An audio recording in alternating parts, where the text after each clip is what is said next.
कौन से मुंह से कह देते हो यार? आखिर तुम कैसे कह देते हो कि हमारे माँ बाप हमारे लिए बुरा सोचते हैं?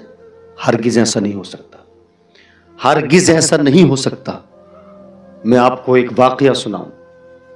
एक लड़के को एक लड़की से मोहब्बत हो गई, बेइंतहा प्यार करता था। पहुंच गया एक दिन मोहब्बत का इजहार करने के लिए, मैं तुमसे बड़ा प्यार करता हूं, चाहता हूं कि हमेशा के लिए तुम मेरी हो जाओ। लड़की ने कहा ठीक है। हर किसी को मोहब्बत में इम्तिहान देना पड़ा है, हर किसी को मोहब्बत के अंदर आजमाइश से गुजरना पड़ा है।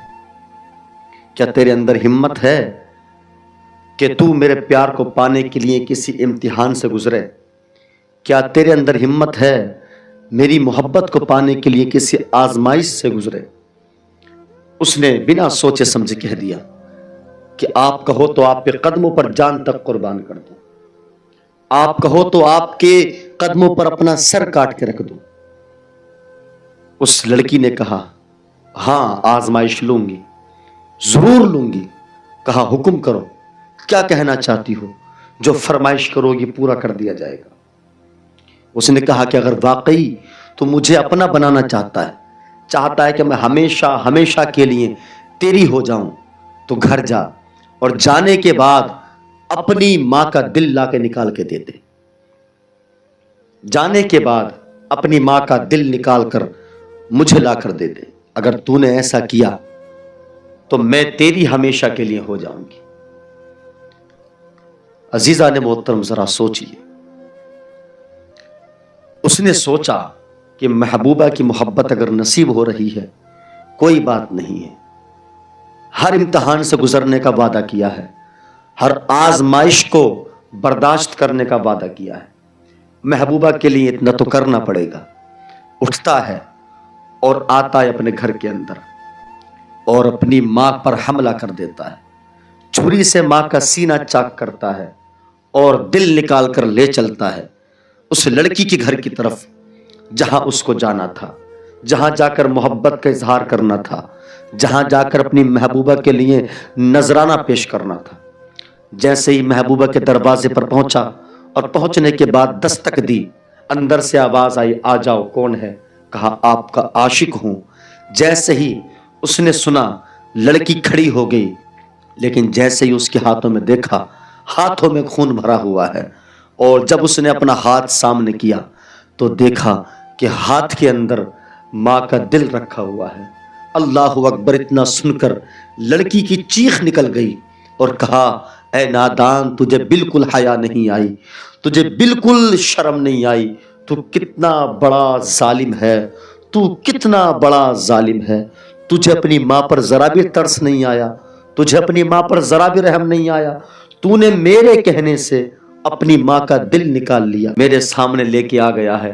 जरा सोच तो सही कि तू मेरे कहने से जब अपनी मां को नहीं बख्श पाया, तू मेरे कहने से जब अपनी मां का कत्ल कर देता है, तो अगर किसी ने तुझसे कहा कि अपनी बीवी का कत्ल कर दे और मेरी मोहब्बत हासिल कर ले, तो तू तो मुझे भी नहीं बख्शेगा।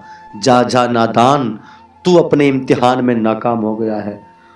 तू इस कदर जालिम है कि अब कोई भी किसी भी तरह से मैं तुझसे शादी नहीं कर सकती। उसने पुलिस बुलवाई, पुलिस बुलाने के बाद हवालात में बंद करवा दिया। लेकिन जरा सोचिए, जब वह हवालात को जा रहा था, सर को कूटता हुआ, सीने को पीटता हुआ, अचानक से ठोकर लगती है, जमीन पर गिर पड़ता है।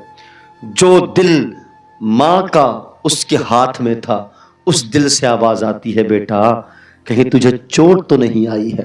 अल्लाहु अकबर! अब एहसास हुआ है कि मैंने क्या किया। वो मां जो मरने के बाद भी अपने बेटे को याद कर रही है, वो मां जो मरने के बाद भी अपने बेटे का ख्याल कर रही है, वो मां किसी के बारे में कब बुरा सोच सकती है? وہ ماں کسی کے بارے میں کب برا سوچ سکتی ہے؟ عزیزو یہ ڈرامہ بند کرو، یہ کہنا بند کرو کہ ہمارے ماں باپ ہماری بھلائی کے بارے میں نہیں سوچتے۔ ارے تم تو آج سوچنے لائق ہوئے ہو۔ جب ماں نے تمہیں اپنی کوکھ سے جنم دیا تھا تو یہ ماں ہمیشہ تمہاری بھلائی کے سپنے دیکھا کرتی تھی، ہمیشہ تمہیں کامیاب کرنے کے لیے نہ جانے کتنی قربانیاں اس نے دی ہیں، نہ جانے کتنے برے منظروں سے یہ گزری ہے، نہ جانے کس کس کے گھر میں جھاڑو پوچھا کر کے، نہ جانے کس کس کے یہاں پر اس نے نوکری کر کے تیری پرورش کی ہے، اور تو آج کہتا ہے کہ میری ماں میرا باپ میرے بھلے کی نہیں سوچتا۔ نادان توبہ کر لے، اپنی ماں کے قدموں میں جا کے گر جا، اپنے باپ کے سامنے ہاتھ جوڑ کے کھڑا ہو جا، اپنے باپ کے قدموں میں گر کر معافی مانگ لے۔ یقین جان لے کہ اگر تیرے ماں باپ نے تجھے معاف کر دیا تو اللہ کی رحمت تجھے اپنی آغوش میں لے لے گی۔